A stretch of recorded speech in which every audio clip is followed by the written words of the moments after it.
Canadian federal government announced new budget last week, and according to that, they have announced a fresh round of $67 billion worth of new spending, and much of that spending going into green projects as well as healthcare. Well, you tell me, is it inflationary or deflationary? Because at the same time, Bank of Canada is trying to fight inflation by raising interest rate, slowing down the economy, but at the same time, our federal government is trying to stimulate it by announcing a fresh round of spending. Despite of all that, for the last few weeks, we are seeing the housing market is accelerating. We're seeing some multiple offers, competitiveness in the market. So we will talk about that in this video. Let's go.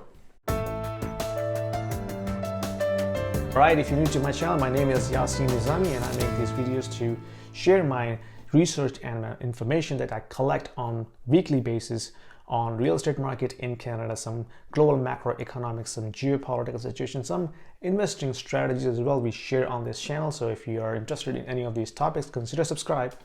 So let's go. Canadian federal government announced a new spending as part of the fiscal budget, and according to that, $67 billion worth of new spending announced. Out of that, around $21 billion will be offset by the new revenue, but much of that is going to be deficit spending. Who is going to pay for that deficit? Well, you guessed it right. It's going to be our favorite Bank of Canada. While Bank of Canada doesn't buy the government bonds directly in the open market, they actually buy it through secondary market, which means your finance treasury issue new bonds in the open market. The primary dealer like banks and non-banking entity like you and I purchase those bonds, and then we turn around, we sell it to Bank of Canada. And Bank of Canada issue new money pumped into the market that way. So always whenever there is a fiscal spending on deficit, it is inflationary. That is the basic reason of inflation we are seeing in our economies, because our big governments are spending too much money.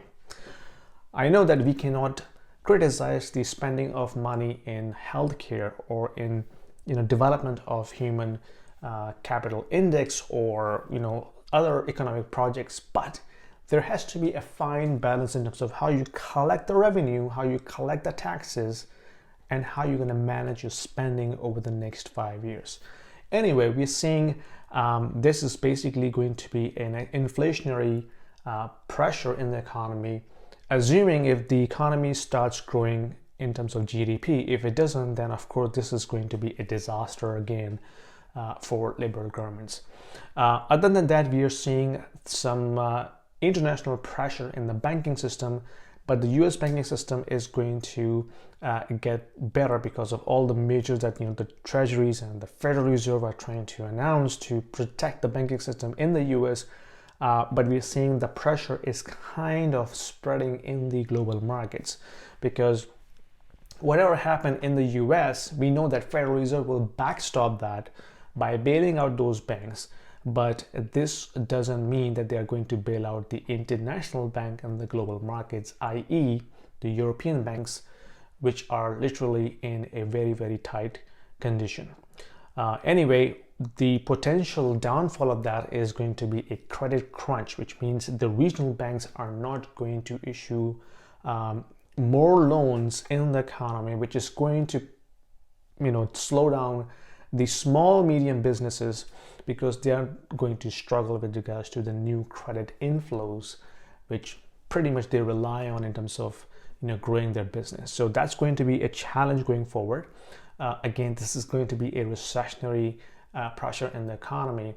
And what we saw recently, that the market starts ripping up. We saw the equity markets went up, Bitcoin went up, and housing is also going to show some acceleration in the price discovery, and much of that is showing that the market is kind of pricing in any financial condition being relaxed. We saw the Federal Reserve expanding their balance sheet, which is different in this sense that it's not basically buying the bonds from the open market, it's basically buying the assets from the banks.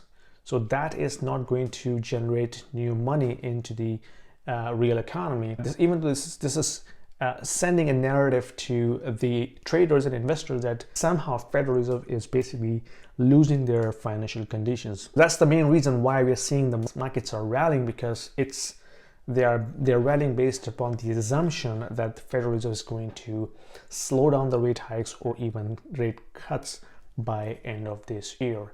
One of the reasons why we are seeing the housing market acceleration in Canada is because the market is thinking that the policy is going to be relaxed going forward, because as we're seeing the inflation is trending down, we're seeing the government is also stimulating the economy by this fiscal spending, and at the same time we're seeing the bond market is kind of showing some signs of rate cuts, potential rate cuts coming down this year or perhaps beginning of next year as well.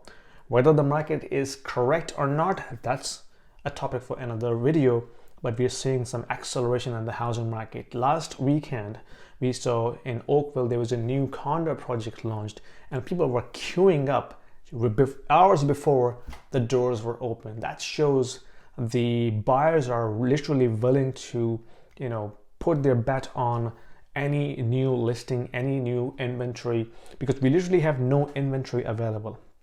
If you are the seller, you have a product to sell, you literally have no competitor who is going to compete with you in order to negotiate the price. So you can set your own price.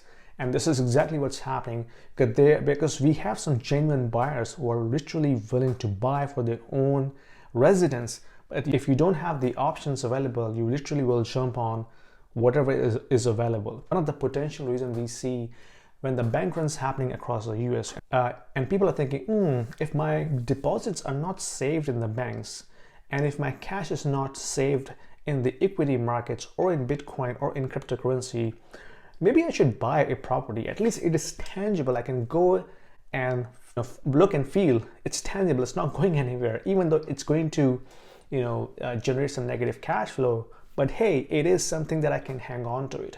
So that could be another narrative for buyers to push themselves into the market, while we're seeing the other areas of investment as blowing up.